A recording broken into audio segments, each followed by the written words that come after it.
Have you ever wondered how the rich get richer? Have you heard about that and wonder how do they actually do it? Is it true? Do you know that wealthy people get free houses? Stay tuned and I'll teach you how to do it. This is Andrew with the Above Average Investor podcast. Today, we're going to teach you how the rich get richer and how they get free houses for life. This is a no BS, honest how-to video of how you too can get free houses over time. So one example with houses is you buy a rental property. The rental income then pays for your mortgage, your maintenance, and a little profit. There's more to it, but at a high level, that's it. One example to get started in real estate is house hacking. So make sure to check out my other video intro, how to get into real estate with house hacking. So if you buy a rental property, it's going to cash flow. There's going to be some profit over time. And then over the years, that house is going to increase in value. So let's just say you put 20% down on a $100,000 house for simple math. So you put $20,000 down. That every house in the country, despite what the inflation reports say, have basically doubled in the last 3, 4, 5 years. So a $100,000 house increased to be worth $200,000. You put in 20 grand, you now own a $200,000 house. And when you bought it for 100, you had an $80,000 mortgage. So we'll just even ignore that the mortgage gets paid off slowly by the renters over time. We'll just say you still owe 80 on it. 200 minus 80 is 120. So you have 5x'd your investment from $20,000 to $120,000 now. That house also rents for more money over time. The rents raise with inflation. And so now that you have $120,000 in equity on your rental house, you can, and we'll round down, we'll say it's only appreciated by 20,000. So it went from 100 to 120,000. Then you have $40,000 in equity, which is 2 sets of $20,000 or 2 down payments, call it. So once your house has 20% down and it grows up in equity to 40%, you then refinance, buy another house. So you still have 20%, $20,000 in your original. You now go buy another rental property with $20,000 down. And that's now you have double the cash flow. And in another set of 5 years, you're going to have double the appreciation because you have 2 assets, 2 rental houses appreciating. And so I did that example of one rental house and then into a second. You could also just take that $20,000 refinance and you could go buy your personal house.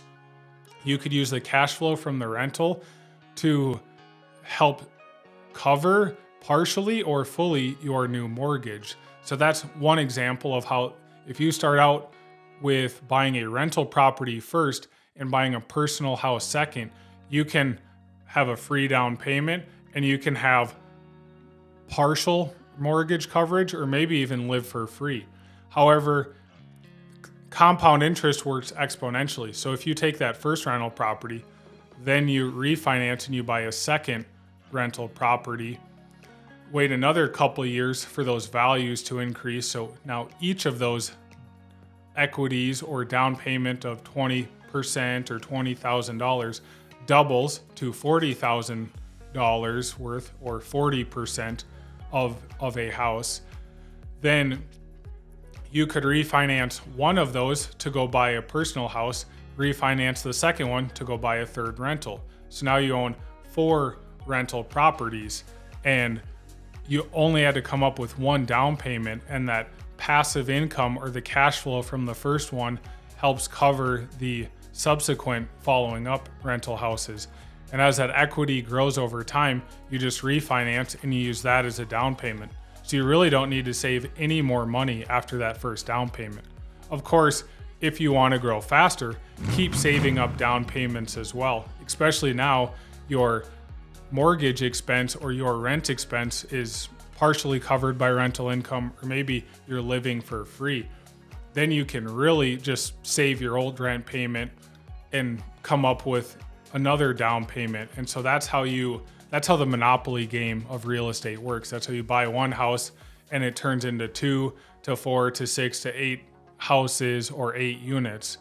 And so that's how the rich get richer. That's how wealth is built. You buy one asset, you use that asset to buy a second, use both those assets to buy 4 assets. And so that's just an example of the game of the monopoly world of real estate.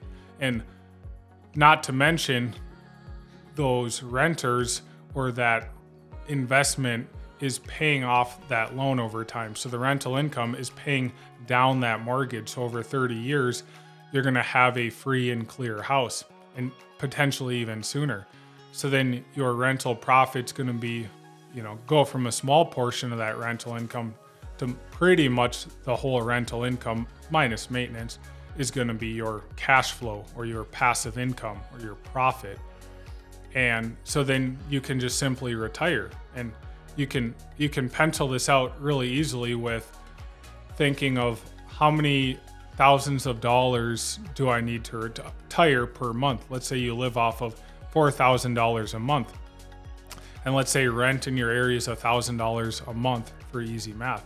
Well, if you buy 4 houses, then once those are paid off, you'll be able to retire. And you don't have to be 60 years old to wait for that.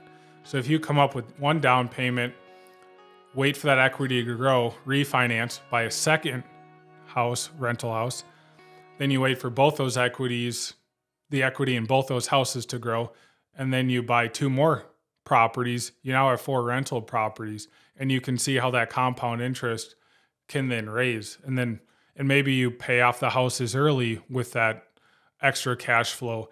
Maybe you start to live off of that.